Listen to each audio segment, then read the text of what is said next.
Halo. Halo dok, Halo. gimana kabarnya hari ini? Baik. Halo, nama saya Dr. Ika Mariani Ratnadevi. Saya spesialis penyakit dalam.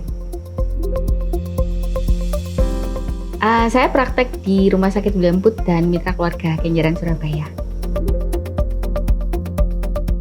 Ya, soalnya kalau penyakit dalam itu kan ilmunya banyak banget ya, dan dia luas sekali.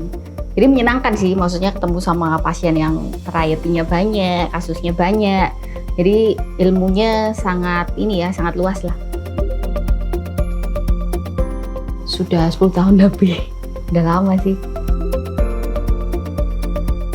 Jadi waktu saya dokter muda, saya dapat kesempatan untuk pergi ke Singapura. Waktu itu ke NUS ya, untuk belajar di sana selama 3 bulan. Nah, waktu di sana itu saya menemui seorang pasien, opa-opa, kebetulan sakitnya kanker dan sudah ada di rumah sakit selama 6 bulan. Tapi sayangnya keluarganya ini nggak ada yang datang, kemudian nggak ada yang mengunjungi. Nah, disitulah saya banyak ngobrol. Dan dari opa itu saya jadi termotivasi karena opa itu bilang, kamu jadi deh yang namanya spesialis penyakit dalam. Karena di situ kan bisa ketemu banyak orang, bisa ngajak mereka ngomong, bisa nyembuhin bukan cuma dari obat-obatan gitu. Ya itu sih menjadi motivasi saya kemudian balik ke Indonesia, terus saya apply untuk penyakit dalam.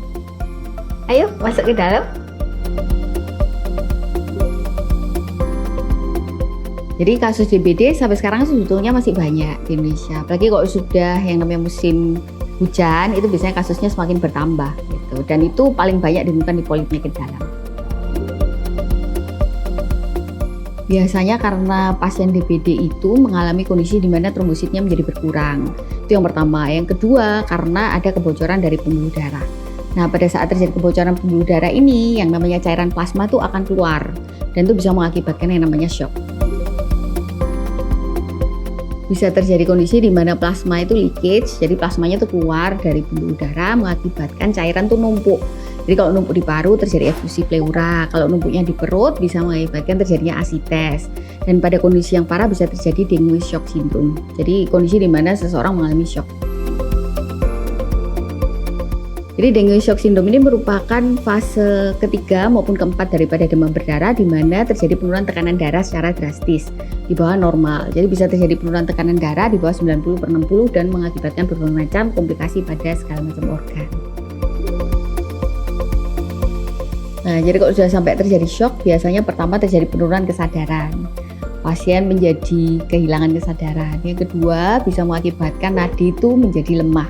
Jadi awal itu nadinya cepat naik, kemudian kalau misalnya benar-benar shock itu nadinya menjadi sangat pelan sampai tekanan darahnya tidak teraba. Kemudian biasanya pasien akan mulai berkeringat dingin. Jadi badannya kalau dipegang terasa dingin dan banyak keringatnya. Nah, seperti itu gejala daripada shock. Biasanya kalau di rumah sakit sih pasti kita berikan infus ya.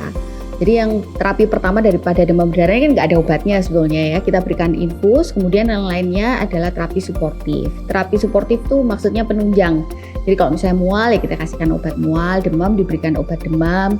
Kemudian kalau terjadi perdarahan, misalnya terjadi shock, trombositnya turun, itu kita berikan transfusi trombosit maupun transfusi darah tergantung kebutuhannya. Jadi sampai sekarang nggak ada terapi khusus untuk demam berdarah ini. Kalau tidak segera diatasi, yang namanya shock itu kan semakin lama semakin prolong ya. Dan akhirnya yang namanya aliran darah ke organ itu menjadi berkurang. Jadi bisa dibayangkan kalau memang aliran darah ke otak berkurang, orang bisa terjadi stroke. Kemudian kalau memang aliran darah ke ginjal berkurang, bisa terjadi gagal ginjal. Kalau yang ke liver berkurang bisa mengakibatkan gagal liver. Ditandai dengan peningkatan daripada fungsi liver. Dan itu bisa mengakibatkan kematian pada akhirnya karena kerusakan organnya terjadi di seluruh tubuh. Kita bisa melakukan yang namanya 3M+.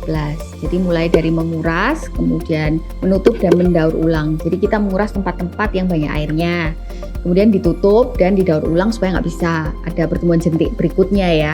Kemudian untuk tindakan plusnya, yang pertama kita bisa menanam tanaman yang sebagai anti nyamuk. Kemudian yang kedua, kita juga bisa pakai misalnya obat-obatan anti nyamuk, anti repellent, maupun kita juga bisa menggunakan yang namanya kasa anti nyamuk. Selain 3M+ yang sudah saya sebutkan, kita juga bisa melakukan vaksin DBD. Ya, jadi vaksin DBD ini sekarang sudah ada untuk usia rentang 6-45 tahun ya. Dan fungsinya terutama adalah untuk mencegah infeksi dan juga mencegah supaya keparahannya itu tidak semakin berat. Dan yang namanya vaksin DBD ini selain sebelum bisa diberikan, maka harus berkonsultasi dulu pada dokter yang merawat. Ya, yang penting kondisi tubuhnya fit ya, yang pertama. Jadi tidak demam, kemudian kondisinya baik, tidak alergi. Dan sebelum pemberian harus konsultasikan kepada dokter. Nah, jangan lupa yang namanya vaksin DBD ini bisa diberikan baik pada mereka yang sebelumnya sudah terkena demam berdarah maupun yang belum terkena demam berdarah. Ya, jadi kembali lagi untuk mencegah DBD maka kita harus melakukan 3M+, dan jangan lupa vaksin DBD. Terima kasih banyak dok atas waktunya. Sampai ketemu lagi dok. Sampai ketemu lagi.